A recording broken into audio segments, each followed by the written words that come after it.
Olá, boa noite. Começa agora o Jornal da Justiça desta terça-feira, 5 de julho. Ministro Alexandre de Moraes, do STF, autoriza o compartilhamento de informações do inquérito que apura ataques do Partido da Causa Operária à Corte com o Tribunal Superior Eleitoral. O PCO é alvo de inquérito administrativo no TSE por suposta divulgação de notícias falsas sobre as eleições. Esse é um dos destaques desta edição. Você vai ver também. Ministro Edson Fachin do Supremo mantém o afastamento de desembargadora da Bahia, investigada em operação que apura a venda de decisões judiciais. STF proíbe governo federal de contingenciar recursos do Fundo Nacional sobre Mudança do Clima.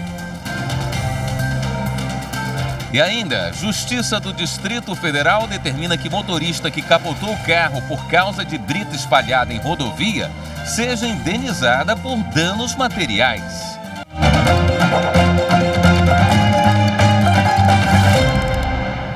A ministra Rosa Weber, vice-presidente do Supremo Tribunal Federal, negou seguimento a uma ação em que o Partido Democrático Trabalhista pede à Corte que garanta que a revisão da lei de cotas prevista para este ano não resulte na redução ou na extinção das políticas de inclusão já conquistadas. Os detalhes ao vivo com a repórter Aline Barcelos. Boa noite, Aline.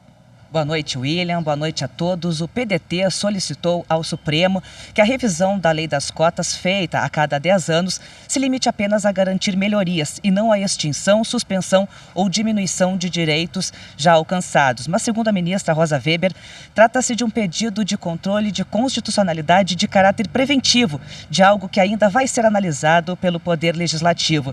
Segundo a ministra, apesar da importância das políticas de ação afirmativa, a atuação prévia do Supremo, como solicitado na ação, poderia criar obstáculos ao debate e à deliberação da matéria feita pelo Legislativo. William. Obrigado, Aline. O ministro Edson Fachin do Supremo manteve a decisão do STJ que prorrogou o afastamento da desembargadora Lígia Ramos, do Tribunal de Justiça da Bahia. Ela é investigada na Operação Faroeste, que apura supostas vendas de decisões judiciais para legitimar a grilagem de terras no oeste baiano. O ministro Edson Fachin julgou o pedido de habeas corpus da desembargadora Lígia Ramos, do Tribunal de Justiça da Bahia, para retornar ao cargo. A defesa alegou ausência de fundamentação válida na prorrogação do afastamento da magistrada e excesso de prazo das demais medidas cautelares, entre elas o monitoramento por tornozeleira eletrônica. Ela foi afastada com base na Operação Faroeste, que investiga a suposta organização criminosa dedicada à venda de decisões judiciais para a legitimação de terras no oeste baiano. Segundo Fachin, existem circunstâncias que colocam a magistrada em papel de destaque na suposta organização criminosa. Explicou que, de acordo com o entendimento do Superior Tribunal de Justiça, Lígia Ramos teria intimidado servidores e destruído provas. Nesse sentido, não seria recomendável permitir que ela reassumisse as atividades neste momento. Para o ministro, a medida está devidamente fundamentada e visa prevenir os riscos à ordem pública e à instrução criminal. O ministro Alexandre de Moraes, do Supremo Tribunal Federal, autorizou o compartilhamento de dados com o Tribunal Superior Eleitoral para apurar a conduta do Partido da Causa Operária contra o STF. A investigação foi aberta em razão de uma série de ataques do PCO nas redes sociais contra os ministros do Supremo Tribunal Federal.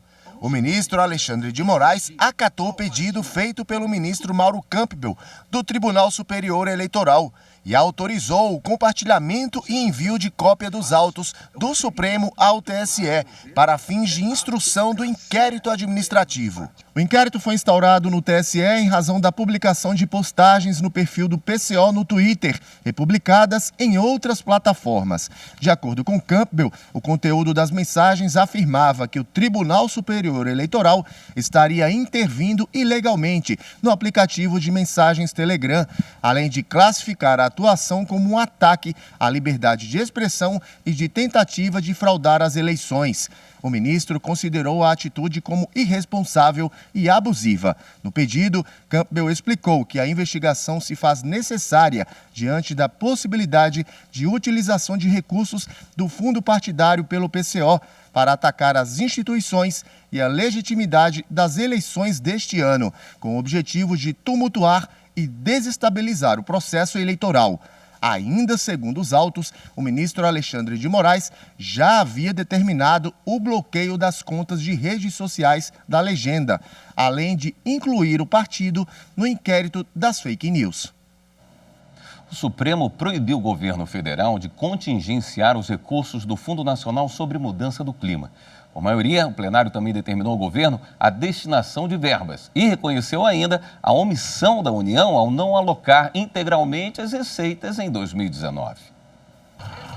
A Corte julgou a ação proposta pelo PSB, PSOL, PT e Rede. O relator, ministro Luiz Roberto Barroso, concluiu que a União se omitiu durante os anos de 2019 e parte de 2020, diante dos problemas ambientais que o país enfrentou, como incêndios e o aumento do desmatamento, e afastou a alegação do Ministério do Meio Ambiente de que a liberação do dinheiro não aconteceu porque se esperava um novo marco normativo de saneamento. Segundo o ministro, informações da Comissão de Meio Ambiente do Senado revelam que a não alocação dos recursos foi uma decisão deliberada do Executivo, até que fosse possível alterar a constituição do Comitê Gestor do Fundo. O Fundo Clima tem o objetivo de financiar projetos, estudos e empreendimentos para combater as mudanças climáticas. De acordo com a decisão do ministro, a vedação ou contingenciamento não se justifica em razão do grave contexto ambiental do Brasil. Além disso, o relator afirma que os resultados apurados mostram que o país caminha ao sentido contrário aos compromissos internacionais assumidos. O presidente do Supremo Tribunal Federal, o ministro Luiz Fux, divulgou a pauta de julgamentos da Corte para o mês de agosto e início de setembro, quando acaba a gestão dele à frente da presidência do tribunal. Entre os processos agendados estão a aplicação retroativa da Lei de Improbidade Administrativa, o Código Florestal, a soberania do Tribunal do Júri e o sigilo de dados e de comunicações telefônicas. Na sessão de encerramento do semestre judiciário, o ministro Luiz Fux, presidente do Supremo Tribunal Federal, adiantou alguns temas que vão ser analisados pelo plenário da Corte na volta dos trabalhos no mês que vem. Em agosto, o Supremo Tribunal Federal se debruçará sobre importantes e variados temas para a coletividade. A título exemplificativo, estão pautados para a apreciação deste plenário as ações que versam sobre o direito à educação básica, o direito à saúde, o direito ao transporte, o direito ao sigilo de dados pessoais, o direito ambiental, direitos trabalhistas diversos, regras do processo eleitoral, teto de gastos da administração pública, produção de provas do processo penal e questionamentos à nova lei de improbidade administrativa. Estão previstas 9 sessões de julgamento em agosto. No retorno às sessões plenárias, os ministros devem dar continuidade ao julgamento de ações contra leis de Minas Gerais que instituíram taxas de fiscalização ambiental sobre mineração. O tribunal também deve definir a validade da aplicação retroativa da Lei de Improbidade Administrativa e se apenas o Ministério Público tem legitimidade de propor esse tipo de ação. Está prevista ainda a análise de ação que questiona parte do Estatuto da Juventude, que garante a jovens de baixa renda gratuidade em ônibus interestaduais, a legalidade de norma que estabelece que ações eleitorais sobre o mesmo fato devem ser reunidas para um único julgamento e a constitucionalidade de trecho do Código de Processo Penal que concede prisão especial a pessoas com diploma de nível superior.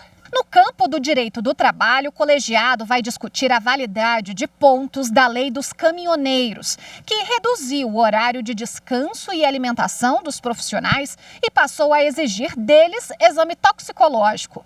O contrato de trabalho intermitente é outro assunto da pauta. Os ministros devem julgar se a medida leva à precarização da relação de emprego e se desrespeita princípios constitucionais como o da isonomia e das garantias do salário mínimo. Na segunda quinzena de agosto estão agendados processos que tratam sobre o sigilo de dados e de comunicações telefônicas no acesso da polícia a telefone celular encontrado em local de crime, a legalidade da criação do cadastro base do cidadão e do Comitê Central de Governança de Dados, a possibilidade da continuidade do funcionamento de aterros sanitários em áreas de preservação permanente e se um tribunal de segunda instância pode determinar a realização de novo júri caso a absolvição do réu tenha ocorrido com base em argumento genérico. O STF deve se manifestar ainda sobre a federalização dos crimes contra direitos humanos. A pauta das 2 sessões plenárias marcadas para o mês de setembro vai ser destinada aos casos que não puderam ser julgados pelo Supremo nas sessões anteriores. A Justiça Militar de São Paulo abriu uma consulta pública para ouvir a sociedade sobre as metas do Poder Judiciário. Os participantes podem opinar sobre 6 metas nacionais e 2 específicas da Justiça Militar Estadual. Entre as metas avaliadas estão as que visam garantir produtividade e celeridade no tribunal, estabelecendo prazo para o julgamento de processos. A consulta vai coletar ainda a opinião sobre a eficácia das ações de inovação e também das ações do programa Justiça 4.0, que buscam impulsionar a transformação digital do Poder Judiciário para que se possa oferecer serviços mais rápidos, eficazes e acessíveis à população. A consulta fica disponível no site do TJMSP até o próximo dia 18 de julho. A seguir, MPF quer que a União seja condenada por desestruturação da FUNAI no Vale do Javari, no Amazonas. Voltamos já. Estamos em um momento especial de comemoração dos 20 anos da TV Justiça, essa emissora pública que tem o grande mérito de traduzir discussões complexas do direito de maneira muito fácil, muito simplificada e acessível para a nossa população. Sem sombra de dúvidas, a programação da TV Justiça contribui para a formação dos nossos profissionais da área jurídica, mas a sua maior contribuição é para a própria população.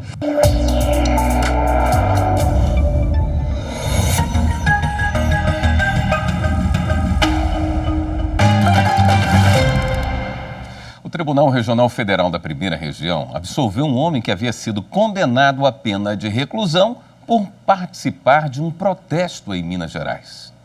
Na primeira instância, o homem havia sido condenado por atentado contra a segurança do serviço público.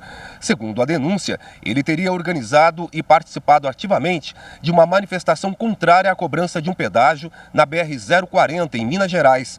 Ao analisar o recurso, o Tribunal Regional Federal da Primeira Região entendeu que não havia provas suficientes para responsabilizá-lo criminalmente e reformou a sentença.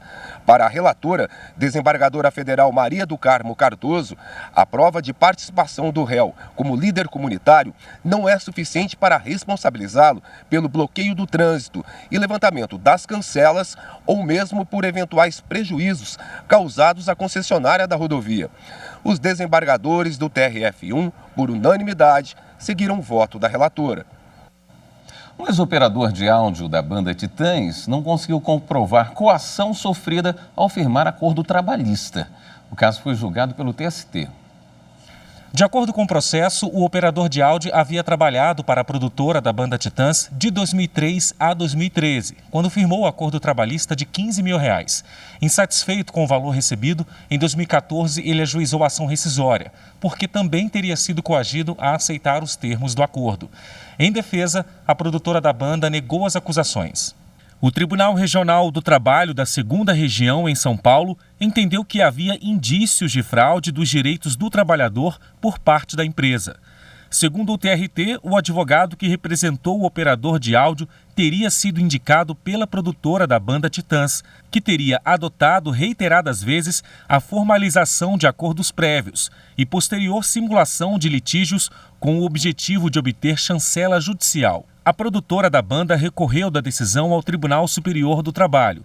Para o relator do recurso na seção 2 de dissídios individuais, ministro Amaury Rodrigues, ainda que a prova documental evidencie que houve pré-acertamento e ajuizamento de ação trabalhista com um único objetivo de obter a homologação do acordo, o fato não é suficiente para rescindir a sentença. O relator ainda acrescentou que a orientação jurisprudencial 154 da SDI 2 estabelece que, sem prova concreta da existência de vício de vontade, a pretensão rescisória, pelo simples fato de o litígio ter sido simulado para obter a homologação do acordo, não procede. Em sede de ação rescisória, cabe ao autor provar os fatos, porque a coisa julgada merece a proteção do Poder Judiciário. Então, o argumento de contestação genérica não é suficiente para alicerçar o convencimento nas alegações da petição inicial. Na prova dos autos não há evidência nenhuma de que houve coação. Por maioria, a SDI2 julgou improcedente a ação rescisória ajuizada pelo ex-operador de áudio contra a banda Titãs, ficando vencido o voto do ministro Alberto Balazeiro. O Superior Tribunal de Justiça entendeu que cabe acordo de delação premiada em qualquer crime cometido em concurso de agentes. O caso tem origem na Justiça do Rio de Janeiro, onde um ex-juiz de direito, aposentado compulsoriamente após processo administrativo disciplinar, é investigado pelos crimes de lavagem de capitais e corrupção passiva e ativa. Em fiscalização na vara da qual era titular, a Corregedoria da Justiça Estadual constatou que o magistrado determinou a realização de perícias em 762 processos, sendo 615 delas designadas para apenas 4 peritos. Um dos profissionais foi preso em outra ação e passou a colaborar com a Justiça, ocasião em que falou a respeito do pagamento de propina nas perícias realizadas por designação do juiz. O ex-magistrado argumentou ilegalidade no uso da colaboração premiada como meio de obtenção de prova em processo ao qual responde. No Superior Tribunal de Justiça, a sexta turma denegou o habeas corpus do juiz e decidiu que é possível a celebração de acordo de delação premiada em quaisquer crimes cometidos em concurso de agentes e não apenas se houver investigação pelo delito de organização criminosa. A relatora, ministra Laurita Vaz, ressaltou que a doutrina e a jurisprudência têm admitido a celebração desse tipo de acordo, como fez o Supremo Tribunal Federal em casos de corrupção passiva e lavagem de capitais. E a segunda sessão do STJ, em julgamento de recursos repetitivos, firmou a tese de que a operadora de saúde deve custear o tratamento de paciente grave, mesmo depois da rescisão do plano coletivo. O tema da tese é o 1082. Nele, os ministros da segunda sessão estabeleceram que a operadora, mesmo após rescindir unilateralmente o plano ou seguro de saúde coletivo, deve garantir a continuidade da assistência a beneficiário internado ou em tratamento de doença grave, até a efetiva alta, desde que ele arque integralmente com o valor das mensalidades. A relatoria dos recursos que representaram a controvérsia coube ao ministro Luiz Felipe Salomão. Para ele, a Lei 9.656 de 1998 é taxativa ao proibir a suspensão de cobertura ou a rescisão unilateral e motivada, por iniciativa da operadora, do plano privado individual ou familiar. De acordo com o dispositivo, apenas quando constatada fraude ou inadimplência é que o contrato poderá ser rescindido ou suspenso. Mas para isso, é necessário que o paciente não esteja internado ou submetido a tratamento garantidor de incolumidade física. Para o ministro Salomão, embora os planos coletivos tenham características específicas e o artigo 13 da Lei dos Planos de Saúde seja voltado aos contratos individuais ou familiares, o dispositivo também atinge os contratos grupais, devendo a operadora aguardar a efetiva alta médica para se desincumbir da obrigação de custear os cuidados assistenciais necessários. A Defensoria Pública e o Ministério Público Federal pediram na Justiça a condenação da União por danos morais coletivos por desestruturação da FUNAI no Vale do Javari, no Amazonas.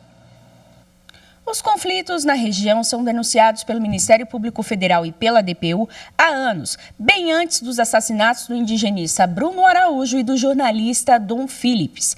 As instituições querem que a União seja condenada a pagar uma indenização por danos morais coletivos no valor de 50 milhões de reais pela desestruturação da FUNAI na região e cobram ainda o envio de forças de segurança pública.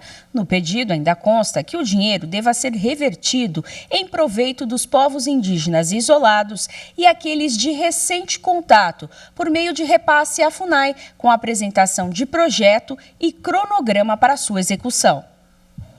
Justiça determina que motorista que capotou o carro por causa de brita seja indenizada por danos materiais. Os detalhes, próximo bloco.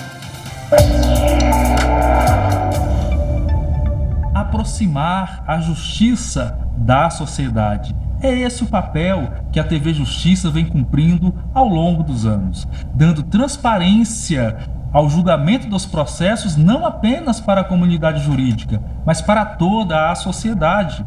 Sua programação leva informação segura sobre o dia a dia do judiciário e conhecimento jurídico de qualidade, uma forma genuína de assegurar acesso à justiça, um direito de todos.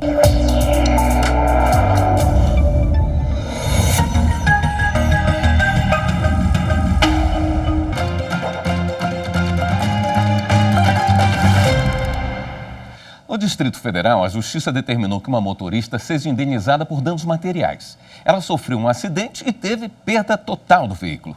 O motivo do acidente? A presença de brita na pista. Nas ruas e estradas, não é difícil encontrar falta de sinalização e obstáculos para os motoristas, como os buracos. Nesta rodovia em Sobradinho, no Distrito Federal, uma motorista perdeu o controle do carro por um motivo nada comum: a presença de brita no asfalto. E, segundo ela, não havia nenhuma sinalização. O carro teve perda total. O terceiro juizado especial da Fazenda Pública condenou por omissão o Distrito Federal, o DR e a Nova Cap, empresa responsável pelas obras de urbanização. Na sentença, o juiz Enilton Alves Fernandes destacou: as partes rés não atuaram com a diligência adequada a fim de promover a manutenção e a conservação da via pública onde ocorreu o sinistro. Tampouco providenciaram a devida sinalização do local, visando evitar transtornos aos usuários da via pública em apreço. Disse também que houve omissão culposa dos requeridos em não conservar em condições adequadas de uso e segurança o sistema público viário do Distrito Federal. O juiz lembrou o Código de Trânsito Brasileiro, que diz: qualquer obstáculo à circulação e segurança de veículos e pedestres deve ser sinalizado devidamente e imediatamente. A Justiça determinou que o DR, o Distrito Federal e a Nova Cap indenizem a motorista em R$ 54 mil por danos materiais. A decisão ainda cabe recurso. A Justiça Eleitoral trabalha para promover a inclusão e facilitar a votação de pessoas com deficiências visual e auditiva. E tem novidades para as eleições de outubro. Dá só uma olhada. A Justiça Eleitoral trabalha a cada eleição para tornar a votação mais inclusiva e acessível. Nas eleições de 2 de outubro, a tela da urna eletrônica vai ter Libras, a língua brasileira de sinais. Vem que eu te conto tudinho.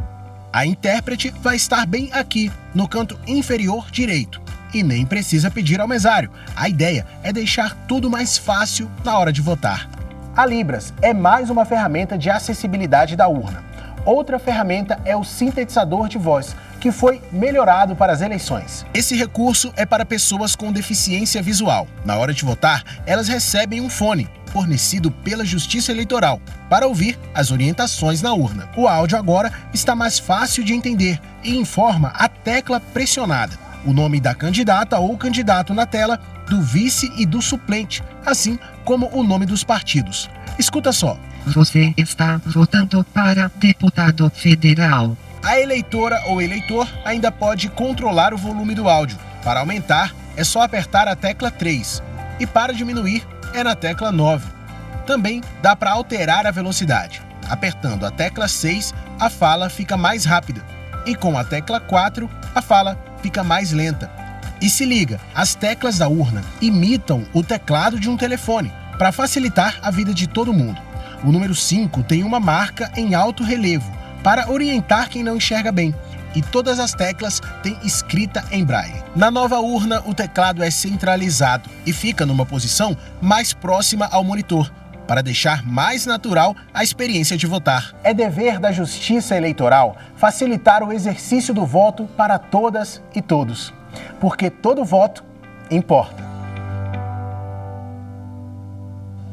Esta edição do Jornal da Justiça fica por aqui. Obrigado pela sua companhia, uma boa noite, até amanhã.